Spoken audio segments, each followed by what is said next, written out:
Somehow Palpatine returned.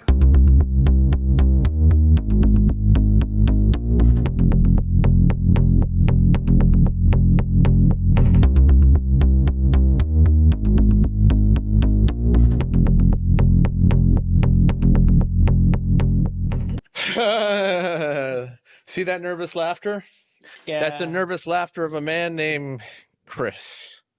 And this is Morgan. Morgan, yeah. I'm X. And I'm Z. And we haven't, we've been not wanting to do this, but it's the Rise of Skywalker. And I think we both think it's like, as bad as we hate The Last Jedi for their choices, this one is like way worse. What happened? Bad news, that's what happened. This is what happens when you don't plan for a trilogy. Yep, you just sort of wing it. Yeah, you wing it. And then when you hand the reins over to a director like Rian Johnson to make choices he wants to make independently without worrying about a grand plan, then you have to face the backlash of fans, which there was quite a bit of backlash. Mm-hmm. No! So much backlash to the point where they knee-jerk reaction themselves into, ironically, an even worse movie than if they had stuck to their guns. Do me a personal favor. Be optimistic. I might not have liked the choices in it, but at least then they would have said, okay, this is the plan we're going to follow, and we'll have a natural continuity from one to the next. But this movie feels totally disjointed from the other two movies, even more so than Last Jedi. It's like it's the third movie in an entirely different trilogy. It's like they're trying to fit a trilogy into this one movie, bringing up ideas and concepts that were not even suggested at prior. Yeah, the previous two. And that the character arcs are kind of like totally pivot and from what they are trying to suggest in the previous movie, specifically like Rey, where her lineage is.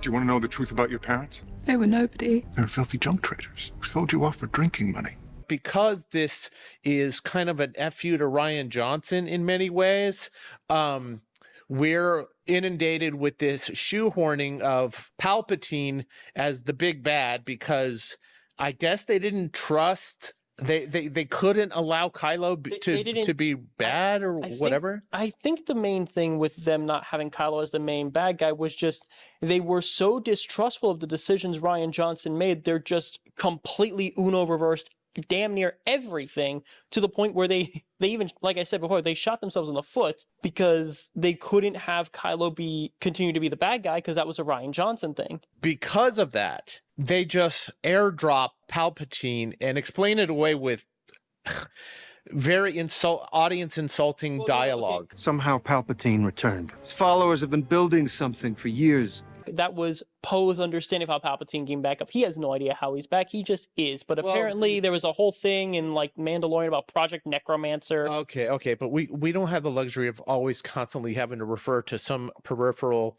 entry into the Star Wars expanded universe at this point. But needless to say is so much of this trilogy and especially this movie is microwave that we're just kind of like, it's just dropped on our laps that suddenly Palpatine is back and Kylo Ren's as the supreme leader at this point has reason to pursue finding Palpatine. Well, yeah, because when you're apparently the supreme leader and the previous supreme leader is like, hey, mother fudger, I'm back. You're like, hey, no, you can't be back. You're dead. I'm in charge now. Go away. And then he gets basically slapped around like a punk. Yeah, but the big problem there is that if in The Last Jedi, Kylo is supposed to be a guy seeking independence and ultimate authority, and then you're going to Palpatine. You can't have it both ways. You can't get access to the fleet and then say, oh yeah, we're also going to be, I'm giving this to you for nothing. It will be yours if you do as I ask. Kill the girl. You're going to have to be subservient to Palpatine, but that's just the beginning of the problems because in order for the heroes, Rey, I can't remember the damn names. Rey, Finn, and Poe, to get from point A to point B, it was in J.J. Abrams' ultimate wisdom to make the very first hour of this movie a big convoluted scavenger hunt filled with mystery boxes that are quite frankly, difficult to remember because you kind of need a flow chart to understand how they go from A to B. Because apparently, because I just remember this, it is Luke was looking for the Wayfinder himself. So he went to whatever that dirt planet was, where he was looking for the one bounty hunter who fell in a bunch of quicksand and died, and that's where they find them. Okay, but and that leads to, and that was a dagger. They found the dagger there. All right, it really doesn't matter the sequence of events. What it ultimately ends up being, whether like there's a dagger to find this, there's to find the Wayfinder, so you can find the Wayfinder to get to Exegol, to find Palpatine, to stop Palpatine, and then along the way, they can't do the Wayfinder, so unless 3PO reads it, and you can hear me getting bogged down in details. What you just said is one of the most insanely idiotic things I have ever heard. At no point in your rambling, incoherent response were you even close to anything that could be considered a rational thought. To accomplish all that crazy stuff, you need a ton of exposition because you have to explain away so much of what was done in The Last Jedi and to justify bringing back Palpatine, because suddenly he's back, remember? It's been out there all this time, pulling the strings. Always in the shadows from the very beginning. And in order to do that, you need these new characters to come in, like Babu Frick and Zori Bliss, and then they bring back Lando as well. But they don't really feel like characters. Well, some of them have moments that make them kind of feel like characters, but they should have been in more movies.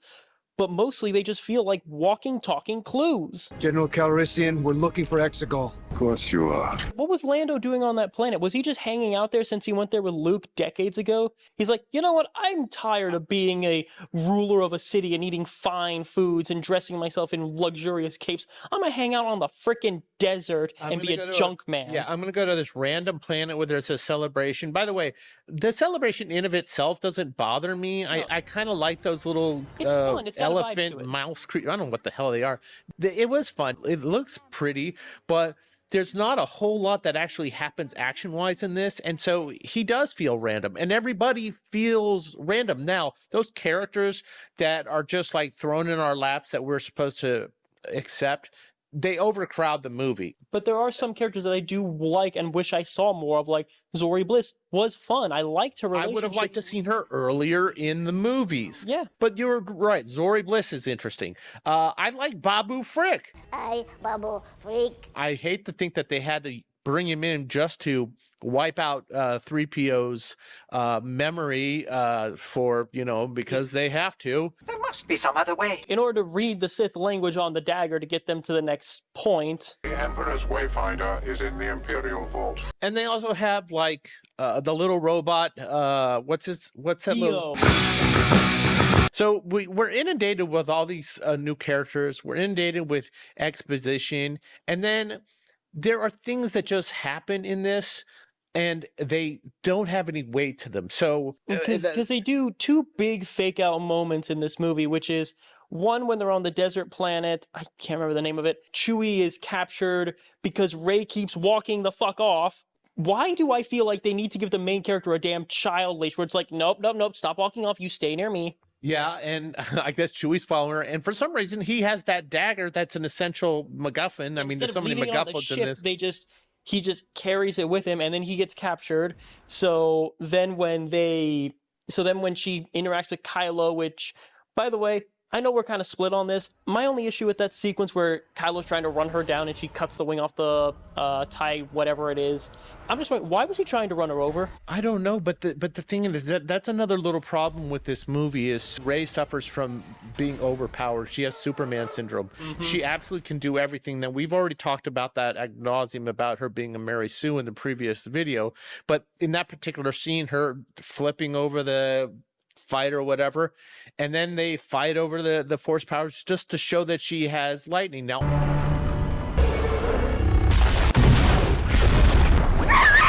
He's alive. all of these are just kind of like to foreshadow the fact she is not and another F you to Rian Johnson, she is not a nobody as suggested from The Last Jedi. She doesn't come from nothing. She comes from the loins of Palpatine.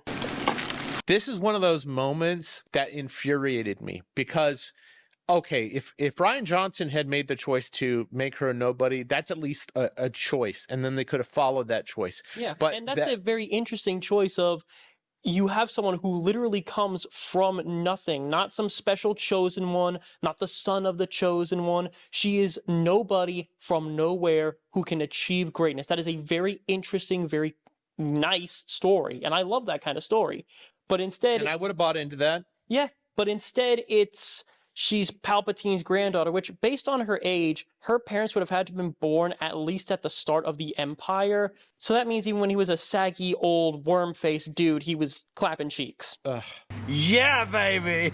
Yeah. Obviously, it can't be consensual. I just want to put that out there. There's no way somebody was like, ooh, this is what's suave, mother. I mean, You know, he's also the Emperor, so it's probably a thing of, hey, you do this and you're going to get a lot of money. Oh, Let's not get into the love life of She Palpatine. oh. You know, he's like he's a demon raisin. Oh my god! But what it said to me was, I think there was the whole Mary Sue argument that we're talking about.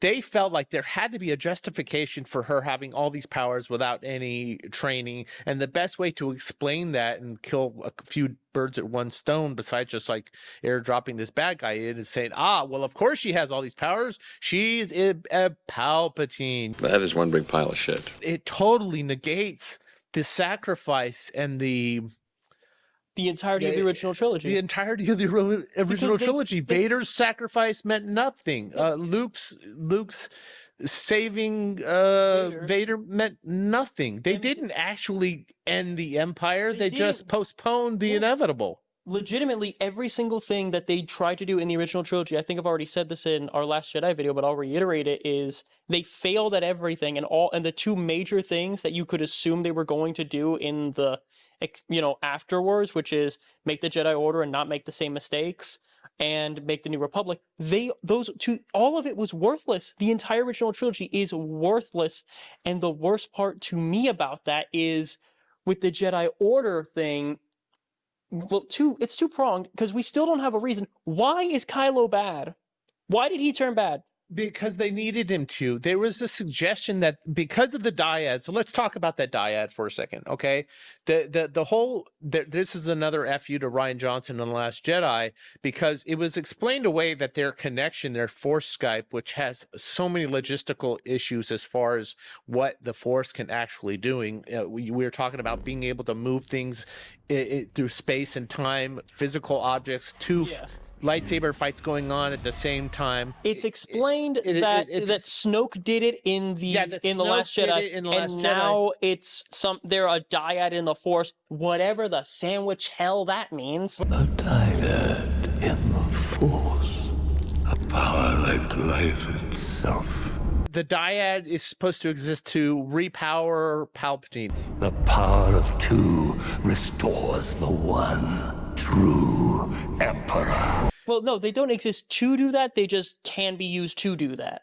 Yes, I know, but as far as J.J. Abrams is concerned, that's why he even retconned that the dyad was a natural occurrence rather than a contrived one by Snoke, was to repower Palpatine. It was just like he's throwing darts at a dartboard to make all this make sense. So we're on Exegol now, and somehow over the last however many years, 30, 40 years, he's amassing this massive fleet of Star Destroyers. And each Star Destroyer is basically a Death Star. He's able to lift them all up with the Force, and it's too goddamn much, my guy. The final order will soon be ready. The Final Order. Stupid name. Well, everything about this movie is stupid, and the things that I'm supposed to care about by this point, which is the character arc of Kylo and Rey independently and together, and Poe as well. Like, you're supposed to care about all these characters, but I never bought into the chemistry of all these characters, because suddenly they're all sharing the screen in this last movie, and we're supposed to believe the banter that they have together. You know what you are? What? You're difficult. Really difficult. You're a difficult man. You are... The Kylo turn, I didn't buy it. Kylo Ren is dead. My son is alive. I know what I have to do, but I don't know if I have the strength to do it. I know. You feel that they're nostalgia baiting with the appearance of Han Solo, and that's supposed to be the catalyst for him turning back. you're supposed to feel the retconning of Luke's cynicism appearing as a Force ghost. A Jedi's weapon deserves more respect. They had him be the super cynical person at the end of in Last Jedi, and then he like regained his hope and committed and did his thing with the Force projection, and now he's back as a Force ghost, basically trying to be the mentor that Rey needed in the first place. It's just a movie full of band-aids, and I didn't care when Kylo died. I didn't care when they fought each other, which by the way, there isn't a single decent lightsaber fight in this entire trilogy, Morgan. Yeah, not a single one. I know what they were going for with having the lightsabers have like actual weight and not being as flashy as the prequel trilogy. They could have just taken inspiration from Empire and Return of the Jedi, which is they're not super flashy, not super crazy, but they are flashy enough, they are entertaining enough, there's enough movement that the fight is good and interesting, the choreography is good and interesting. It's not just like swinging these things around like they're like 50, 60 pounds. Yeah, like they're all like these ginormous broadswords. I always feel like it's just like reckless fighting. But it doesn't even matter anymore because by the time Rey, I mean, we're even microwaving this review because we want to get through it, and we could sit here all day and talk about the minutia of it. But really, all that matters, do we care at the end of the movie about Rey defeating Palpatine? Do we care about Kylo turning good and then dying? Yeah, I mean, we could sit here and talk about the Force powers. We didn't even talk about Leia being shoehorned in this because of the untimely passing of Carrie Fisher. They should have just written her out of the movie entirely in some way, but I don't care about. I have so much apathy towards this movie that when she finally defeats, who knows if she actually defeats Palpatine, because all the voices of the Jedi are supposedly with her, It was all the Sith versus all the Jedi, and I don't. It's like fan fiction. It's bad fan fiction. By the time we get to the last scene in the movie where everything is resolved, yeah, and I'm gonna say this right now. They should have just ended it on that hug and then panning to the sky, because you have Finn, Poe, and Rey all hugging, and be like, "Yes, we won. It's great." They should have just had it pan to the sky and did it. But instead, there's that one final scene back on Tatooine. Yeah, and I remember when I saw this scene and I could see it coming, I got up out of my chair and I went like, F you to the screen when she says, "Who are you?" "I'm Rey." "Rey who?" "Rise Skywalker." That was it. The thing for that was it. That after that, I was like, fuck Star Wars. As soon as I heard that, I'm thinking, I right now in 5 minutes could write a better variation on that whole thing where it's just an outline of the plot where you have Rey. We basically give her like sort of the Luke treatment where she starts out in Force Awakens being kind of a nobody, learning Force stuff, blah, blah, blah. End of Last Jedi, she finds out she's a Palpatine. Oh no! And throughout this final movie, she's trying to come to grips with how she has this darkness in her. It's like predestined, blah, blah, blah, blah. And at the very end, she's like, no, I am not going to be a Palpatine. I'm going to be a Skywalker, and have that be gifted to her by someone like Luke. Have him say, like, you choose who you are. No one else does that for you. Not your blood, not your grandfather, nobody. That could have been great. But instead, it's just...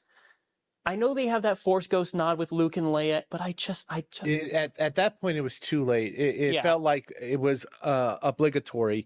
And when you have a mandate to fix one movie and to wrap up a trilogy and to microwave plot points that were unearned, never planted, and never foreshadowed, and you are doing all this and simultaneously insulting your audience that are devout Star Wars fans, it all just kind of falls apart and makes it a cringe watch. Not to mention that there's actually not a lot of memorable action in this movie. The one thing you could say for Last Jedi was a lot of the visuals were stunning, but this movie, it's boring. Yeah, Exegol is dull. Boring. I'm not going to watch this movie again, but I want to focus on something else for a second. What do you think the consequence of this movie had on fandom, Star Wars in general, and the future of the franchise? I think I'm not going to say Star Wars is dead because you never know what could happen, but I'm not going to say it needs a reboot. God, it does not need a reboot. But I am going to say it really does need to take a break and try and focus on smaller stories, or I hate saying this because everyone's tired of it, but do a multiverse thing. Just say, oh, no. I hate multiverse. I know what you're saying. It's a basic way of saying, let's just sweep this under the rug. And I think I'm kind of interested in Starfighter because I think they might be trying to do a legacy Luke character, which is like the son of Luke Skywalker or some shit like that. I just read about it yesterday. But I'm just hearing about it right now. It was a chore to watch this movie. And does this trilogy hurt your feelings towards the original trilogy? A little bit, because every time I watch the original trilogy now, I'm going to be thinking, well, this is great, but it doesn't last.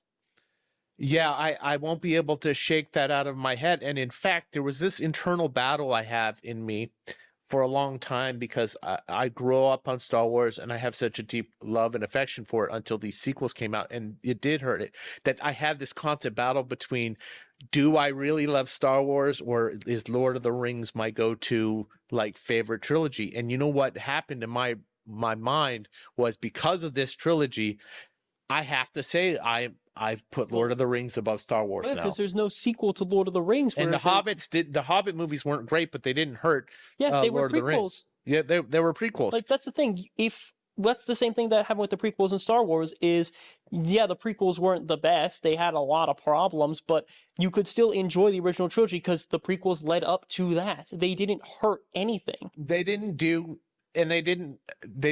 like spit in the eye of the fan either. Like, their light speed skipping doesn't make sense. Mathematically impossible.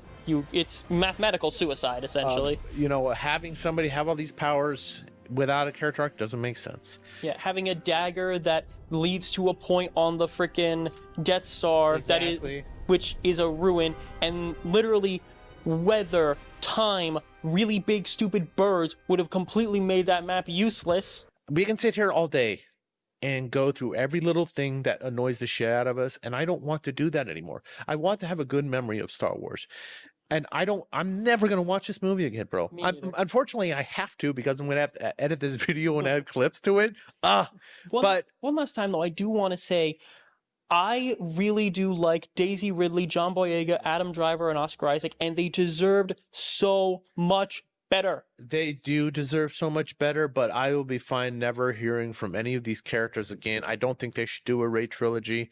I don't know what else to say about Star Wars at this point, but I do think they permanently handicapped this franchise, and I don't know how they come back from it. But I'm so grateful we're moving on. Yeah. We kept our promise to do all 9 movies, and we've got a really couple of interesting movies coming up. We're going to be doing a slight connection to Star Wars with the inspiration for the original movie, George Lucas's inspiration, which is Akira Kurosawa's The Hidden Fortress. And I'm very excited because I love samurai films, and I've never seen this one. It's going to be our first, and we're doing 2 Kurosawa films. We're doing that one, and obviously the classic Seven Samurai. So I'm excited about doing an actual foreign film, and by an all-time great director in Akira Kurosawa. And after that, we've got some amazingly fun movies coming out. So we need to get away from the negative stuff. We don't like talking about movies we don't like. And here's one thing I want to end off with Star Wars on is I wanted to like the sequels. I wanted to enjoy them. I wanted to go in and not just relive Star Wars, but see what the next generation of people who love Star Wars are going to grow up and watch and enjoy. But I just can't, because these movies are so bad. But now we're going into stuff that we really do enjoy, stuff that is going to be fun, that we're not going to be going in here like, oh, it's so bad. We're going to be smiling and happy. We're going to be back to smiling and being excited about doing these reviews, and we're excited that you're going to be joining us, and we hope you do. We picked up a few new subscribers, and we love making these videos, and we're really looking forward to the next videos we're going to be making. So until we see you again, thank you for joining us for X versus Z. See you later.